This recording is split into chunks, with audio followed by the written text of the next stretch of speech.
Okay, if you could just tell us your name and tell us what we just saw. My name is Michelle Ellsworth, and that was a piece called Dwelling, made with Michael Theodore, and 9 dancers. And can you tell me a bit about it artistically?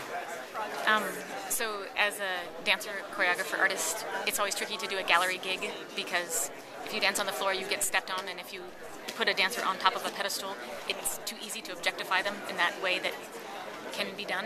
And so I thought perhaps we should try inverting the pedestal and see what that space was. Since the piece was Dwelling, Michael composed the music first and gave me the title, and then I started just thinking about the nature of a dwelling and a space, and so I tried to make these kind of little homes, so to speak, that had in the world of my experience the key components of living, licorice and spinach and language and dance. That combo is my preferred way to live, so tried to replicate that in these little dwellings.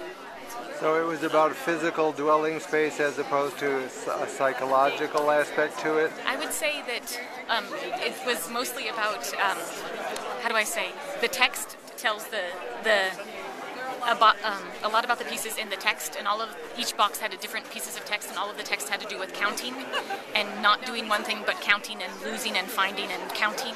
And so the idea of it being about a dwelling, a physical dwelling, is kind of just the container, but the content of the piece was really this thing about counting, whether it was, someone's PSA or whatever. So, but definitely, was interested in the idea of a space. And as it is a space, as a metaphor, like being inside the box or being boxed or being in these boxes, being in the box like this big white room that we're in now, this is just a larger version of those little versions, and idea of, that kind of neighborhood.